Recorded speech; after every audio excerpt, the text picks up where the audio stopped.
Problem. The following are the balance sheet of a company as at 31/12/2018 and 31/12/2019. So 2 വർഷത്തെ balance sheet നമുക്ക് തന്നിട്ടുണ്ട്. പിന്നെ profit for the year as per profit and loss account after providing for depreciation, അതായത് income tax pay ചെയ്യുന്നതിന് മുന്നേ ഉള്ള profit നമുക്ക് തന്നിട്ടുണ്ട് 7 ലക്ഷം. അപ്പോൾ നമുക്ക് പ്രോഫിറ്റ് ആൻഡ് ലോസിൻ്റെ പ്രോഫിറ്റ് ആൻഡ് ലോസ് അക്കൗണ്ട് നമുക്ക് ബാലൻസ് ഷീറ്റിൽ തന്നിട്ടുണ്ട്. സോ 1,73,000 ഓപ്പണിംഗ് ബാലൻസും 2,33,000 ക്ലോസിംഗ് ബാലൻസുമാണ്. അതിൽ നിന്നും ഈ 7 ലക്ഷം ആണ് നമ്മൾ ഈ വർഷം ഉണ്ടായിട്ടുള്ള പ്രോഫിറ്റ്. ഓക്കെ, അപ്പോൾ അതിൽ നിന്നാണ് നമ്മൾ തുടങ്ങേണ്ടത്. അപ്പോൾ ഇതെങ്ങനെയാണ് ഈ ഓപ്പണിംഗ് ബാലൻസും ക്ലോസിംഗ് ബാലൻസും തമ്മിലുള്ള ഡിഫറൻസ്, അതായത് എന്തൊക്കെ ട്രാൻസാക്ഷൻസ് ആണ് അവിടെ ഉണ്ടായിട്ടുള്ളത് എന്നുള്ളത് ഇവിടെ കാണിക്കുന്നുണ്ട്. അപ്പോൾ ഇതിൽ നിന്ന് നമുക്ക് എന്തൊക്കെയാണ് ഓപ്പറേറ്റിംഗ് ആക്ടിവിറ്റീസിലേക്ക് ആവശ്യമായിട്ടുള്ള ഐറ്റംസൊക്കെ കിട്ടും. ദെൻ പിന്നെ നമുക്ക് തന്നിട്ടുള്ള additional informations sales and purchase four the year തന്നിട്ടുണ്ട്. അത് നമുക്ക് ഡയറക്റ്റ് മെത്തേഡ് പ്രകാരം ചെയ്യുകയാണെങ്കിൽ ആവശ്യമുള്ളൂ. പക്ഷേ നമ്മൾ ഇവിടെ ഒന്നും പറയാത്ത സ്ഥിതിക്ക് ഇൻഡയറക്റ്റ് മെത്തേഡ് പ്രകാരം ചെയ്താൽ മതി. ദെൻ ഇത്രയാണ് പറഞ്ഞിരിക്കുന്നത്. നമ്മളോട് ക്യാഷ് ഫ്ലോ സ്റ്റേറ്റ്മെൻറ്റ് പ്രിപ്പയർ ചെയ്യാൻ പറഞ്ഞിട്ടുണ്ട്. അപ്പോൾ നമ്മൾ ആദ്യം നമുക്ക് നോക്കാം ഇതിൽ എന്തൊക്കെയാണ് ഇതിൽ ഐറ്റംസ് ഉള്ളത്. അപ്പോൾ ഫിക്സഡ് അസറ്റ് നമുക്ക് തന്നിട്ടുണ്ട് ടോട്ടൽ 6,80,000, അതായത് ഇൻക്രീസിങ് ആണ് സംഭവിച്ചിട്ടുള്ളത്. സോ ഇൻക്രീസിങ് ആണെന്ന് പറയുമ്പോൾ പർച്ചേസ് നടന്നിട്ടുണ്ട്. അപ്പോൾ നമ്മൾ ക്യാഷ് ഫ്ലോ ഫ്രം ഇൻവെസ്റ്റിംഗ് ആക്ടിവിറ്റീസിലേക്കുള്ള ഒരു ഐറ്റമായി. ദെൻ ഡിപ്രീസിയേഷൻ ഇൻക്രീസിങ് ആണ് സംഭവിച്ചിട്ടുള്ളത്. അപ്പോൾ അത് നമ്മൾ എന്ത് ചെയ്യണം, അത് ഓപ്പറേറ്റിംഗ് ആക്ടിവിറ്റീസിൽ ആഡ് ബാക്ക് ചെയ്യണം. ഓക്കെ. ദെൻ ഇൻവെസ്റ്റ്മെൻറ്റ് നമുക്ക് 1,20,000 ഉള്ളത് 2019 ഇല്ല, അതായത് അത് വിറ്റു എന്നുള്ളതാണ് അതിൻ്റെ അർത്ഥം. നമുക്കിവിടെ ഒരു ഇൻഫർമേഷനും തന്നിട്ടുണ്ട്. എന്താണ്, profit on the sale of investment എന്ന് പറഞ്ഞിട്ട് ഒരു 20,000 തന്നിട്ടുണ്ട്. സോ നമ്മൾ ബെറ്റർ ഒരു ഇൻവെസ്റ്റ്മെൻറ്റ് അക്കൗണ്ട് ഓപ്പൺ ചെയ്യണം. Okay, so investment account open ചെയ്യുമ്പോൾ എന്താവും എന്നുള്ളത് നോക്കാം. ഇൻവെസ്റ്റ്മെൻറ്റ് അക്കൗണ്ട് ഓപ്പൺ ചെയ്യുമ്പോൾ ടു ബാലൻസ് ബ്രോ ഡൗൺ എന്നാണ്. ഓപ്പണിംഗ് ബാലൻസ് 1,20,000 ആണ്. അതിൻ്റെ ക്ലോസിംഗ് ബാലൻസ് ഇല്ല. പിന്നെ നമ്മളോട് പറഞ്ഞിരിക്കുന്ന പ്രോഫിറ്റ് ആൻഡ് ലോസ് അക്കൗണ്ടിൽ എന്താണ്, ഇൻവെസ്റ്റ്മെൻറ്റ് സെയിൽ നടത്തിയപ്പോൾ പ്രോഫിറ്റ് ഉണ്ടെന്ന് പറഞ്ഞിട്ടുണ്ട്. So to P and L account എന്ന് പറഞ്ഞിട്ട് 20,000 പ്രോഫിറ്റ് ആയതുകൊണ്ട് ഡെബിറ്റ് സൈഡിലാണ് വരിക. സോ നമ്മൾ ഈ അക്കൗണ്ട് ബാലൻസ് ചെയ്യുമ്പോൾ നമുക്ക് ടോട്ടൽ 1,40,000 ആണ് വരിക. സോ ഈ 1,40,000 ആണ് നമ്മൾ ഇത് സെയിൽ നടത്തിയപ്പോൾ ബൈ ക്യാഷ് എന്ന് പറഞ്ഞിട്ട് നമുക്ക് കിട്ടുക. അതായത് ഇൻവെസ്റ്റ്മെൻറ്റ് സെയിൽ നടത്തിയത് 1,40,000 രൂപയ്ക്കാണ് എന്നുള്ളത് നമുക്ക് ഈ ഒരു അക്കൗണ്ട് ഓപ്പൺ ചെയ്തപ്പോൾ കിട്ടി. ഓക്കെ, സോ ഈ 1,40,000 നമ്മൾ എവിടെയാണ് എഴുതേണ്ടത്, ക്യാഷ് ഫ്ലോ ഫ്രം ഇൻവെസ്റ്റിംഗ് ആക്ടിവിറ്റീസിലാണ് വരേണ്ടത്. ഓക്കെ. ദെൻ ഇനി നെക്സ്റ്റ് പിന്നെയുള്ള ഐറ്റംസ് നോക്കാം. കറൻറ്റ് അസറ്റിലെ ഡെറ്റേഴ്സും സ്റ്റോക്കും ഇൻക്രീസ് ആണോ സംഭവിച്ചിട്ടുള്ളത് നോക്കുക. ഇൻക്രീസ് ആകുമ്പോൾ നമ്മൾക്കറിയാം ക്യാഷ് ഫ്ലോ ഫ്രം ഓപ്പറേറ്റിംഗ് ആക്ടിവിറ്റീസിൽ കുറയ്ക്കുകയാണ് ചെയ്യുക. ഇനി ലയബിലിറ്റി സൈഡിൽ നോക്കുക. ഇക്വിറ്റി ഷെയർ ക്യാപിറ്റൽ ഇൻക്രീസ് ചെയ്തു. So cash flow from financing ആക്ടിവിറ്റീസിൽ നമ്മൾ ഈ ഒരു ഐറ്റത്തിനെ ഇൻക്ലൂഡ് ചെയ്യണം. Then general reserve, profit and loss account, provision for ടാക്സിൻ്റെ നമുക്ക് ഇത് ആവശ്യമായിട്ട് വരും. കാരണം എന്താണ്,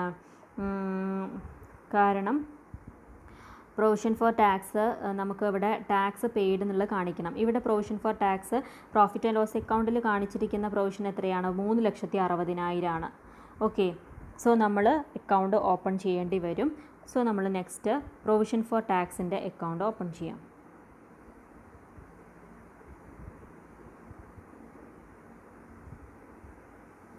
provision for tax account open ചെയ്യുക. So by balance brought down, opening balance വന്നിരിക്കുന്നത് നമുക്ക് എത്രയാണ് ക്വസ്റ്റ്യനിൽ തന്നിരിക്കുന്നത്, 1,97,000. ടു ക്യാരി ഡൗൺ എത്രയാണ് ക്ലോസിംഗ് ബാലൻസ് ഉള്ളത്, 3,70,000. ഇനി നമുക്ക് ഏതെങ്കിലും ഒരു ഐറ്റം തരും, ഒന്നുകിൽ പ്രൊവിഷൻ ഫോർ ടാക്സേഷൻ ഈ വർഷമുള്ള പ്രൊവിഷൻ അല്ലെങ്കിൽ ടാക്സ് പെയ്ഡ്, ഏതെങ്കിലും ഒന്നാവും തരിക. നമുക്കിതിൽ തന്നിട്ടുള്ളത് ഈ വർഷമുള്ള പ്രൊവിഷൻ എത്രയാണെന്നുള്ളത് തന്നിട്ടുണ്ട്, 3,60,000. സോ ഇത് നമ്മൾ ബാലൻസ് ചെയ്യുമ്പോൾ നമുക്ക് ഈ വർഷം എത്രയാണ്, 5,57,000 ഇവിടെ വരിക.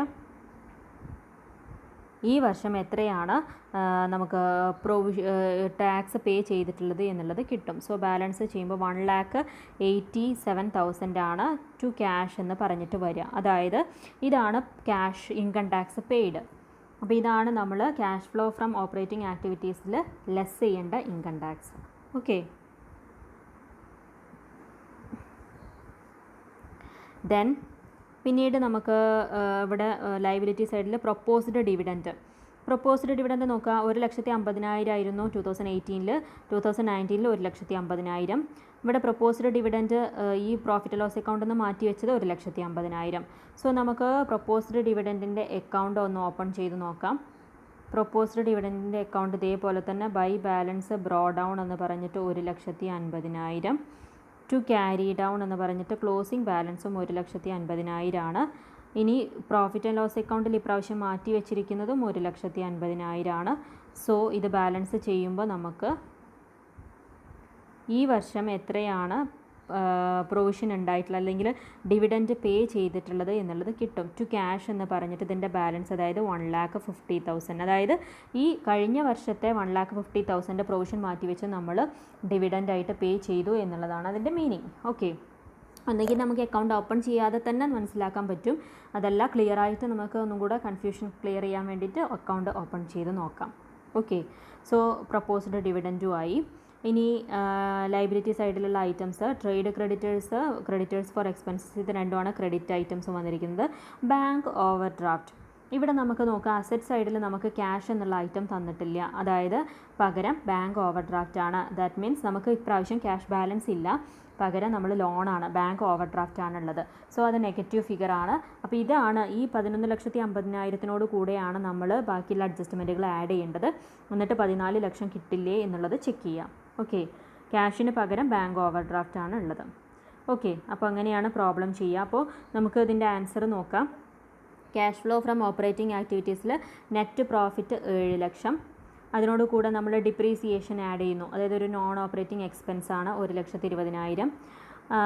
അപ്പോൾ നമുക്ക് 8,20,000 കിട്ടി. ഇനി അതിനോട് കൂടെ നമ്മൾ വർക്കിംഗ് ക്യാപിറ്റലിലെ ചേഞ്ചസ് ഇൻക്രീസ് ഇൻ ട്രേഡ് ക്രെഡിറ്റേഴ്സും ഇൻക്രീസ് ഇൻ ക്രെഡിറ്റേഴ്സ് ഫോർ എക്സ്പെൻസും ആഡ് ചെയ്തു. ഇൻക്രീസ് ഇൻ ഡെറ്റേഴ്സും സ്റ്റോക്കും ലെസ് ചെയ്തു. അപ്പോൾ നമുക്ക് ലാസ്റ്റ് 73,000 എന്നുള്ളൊരു ഫിഗർ കിട്ടി. ഇനി ഇൻകം ടാക്സ് പേ ചെയ്തത് നമ്മൾ കുറയ്ക്കുന്നു. ഇൻകം ടാക്സ് 1,87,000 നമ്മൾ അക്കൗണ്ട് ഓപ്പൺ ചെയ്തപ്പോൾ കിട്ടിയിരുന്നു. അപ്പോൾ നമ്മൾ ടോട്ടൽ ഫിഗർ 2,60,000 നെഗറ്റീവ്, അതായത് ഔട്ട്ഫ്ലോ ആയിട്ടാണ് കിട്ടിയിരിക്കുന്നത്. അപ്പോൾ cash flow from operating activities കഴിഞ്ഞു. ഇനി അടുത്തത് ക്യാഷ് ഫ്ലോ ഫ്രം ഇൻവെസ്റ്റിംഗ് ആക്ടിവിറ്റീസിൽ സെയിൽ ഓഫ് ഇൻവെസ്റ്റ്മെൻറ്റ് 1,40,000 നമ്മൾ അക്കൗണ്ട് ഓപ്പൺ ചെയ്ത് കണ്ടുപിടിച്ചു. Purchase of fixed asset 80,000. So total 60,000 inflow ആണ് വന്നിരിക്കുന്നത്. ഇനി ഫിനാൻസിങ് ആക്ടിവിറ്റീസിൽ പ്രൊസീഡ്സ് ഷെയർ ക്യാപിറ്റൽ ഇഷ്യൂ ചെയ്ത 1 ലക്ഷം, ഡിവിഡൻറ്റ് പെയ്ഡ് 1,50,000 ഉണ്ട്. സോ 50,000 നമുക്ക് ഔട്ട്ഫ്ലോ ആണ് വന്നിരിക്കുന്നത്. സോ എല്ലാം കൂടെ കൂട്ടിക്കഴിഞ്ഞാൽ നമുക്ക് നെറ്റ് ഡിക്രീസ് ആണ് വന്നിരിക്കുന്നത്. നെറ്റ് ഡിക്രീസ് 2,50,000 ആണ്. ഓക്കെ, ഇനി നമ്മൾ ഇതിനോട് കൂടെ cash and cash equivalence at the beginning add ചെയ്യണം. പക്ഷേ ഇവിടെ ബാങ്ക് ഓവർ ഡ്രാഫ്റ്റ് ആണ് വരുന്നത്. സോ അതുകൊണ്ട് ഇതിനെ ബ്രാക്കറ്റിലിട്ട് എഴുതണം, കാരണം നെഗറ്റീവ് ഫിഗർ ആണ്. സോ ഈ 11,50,000 കൂടെ ഈ 2,50,000 അതും ഔട്ട്ഫ്ലോ ആണ് വന്നിരിക്കുന്നത്. അത് ആഡ് ചെയ്യുമ്പോൾ നമുക്ക് 14 ലക്ഷം കിട്ടി. ഓക്കെ, സോ ഇങ്ങനെയാണ് ഈ പ്രോബ്ലം സോൾവ് ചെയ്യാം. ഓക്കെ.